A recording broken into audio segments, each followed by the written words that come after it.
మొన్నటిదాకా పడ్డ వర్షాలకైతే మా ఊళ్ళోనైతే మా చేను పక్కలో అయితే మొత్తం ఒక మడి మొత్తం ఉసుకతో కవర్ అయిపోయింది. ఫుల్ ఉసుక నిండిపోయింది. ఒక రెండు లారీలు ఉసుకుంటుండొచ్చు మ్యాక్సిమం. ఇంకా కావాలంటే మీరు చూసుకోండి. ఇంకా మళ్ళీ బ్యాక్ సైడ్లో ఫుల్ ఉసుకే. ఇంకా ఎందుకు అందాన ముస్కిట్ ఎందుకు వచ్చిందంటే అక్కడ కాలువ ఉన్నది. ఆ కాలువ దగ్గర చెత్త తట్టింది. ఈ చేనోళ్ళు తీసేసుకోలేరు. ఆయన చెత్త తట్టి ఆయన కాలువని అయితే ఇటు కోసేసింది. కోస్తే మొత్తం ఇదంతా వాటర్ వచ్చినాయి. ఇక్కడ నుంచి కోస్తే ఇదంతా అటు కనిపిస్తుంది కదా, అటు ఆన్ దాకా పోయినాయి.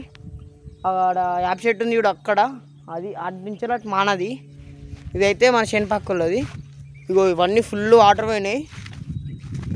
ఎప్పుడైనా సరే మనము చేను దగ్గర కాలా లాంటివి ఉంటే అక్కడ చూసుకోవాలి కొంచెం.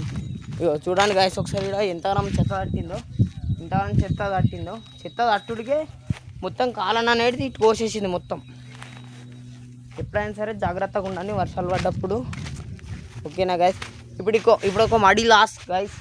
పొలం మొత్తం ఇప్పుడు కొంచెం తక్కువ ఏం లేదన్నా ఒక హార్వెస్టర్ డబ్బా బాక్స్ నిండా ఆటలు వెళ్తుండే.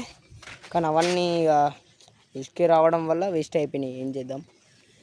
ఇటే కాకుండా మళ్ళీ ఇటు గడ్డ పైనకి ఎక్కి ఇటు పోయి ఇటు కూడా పోసింది జర చూసుకి.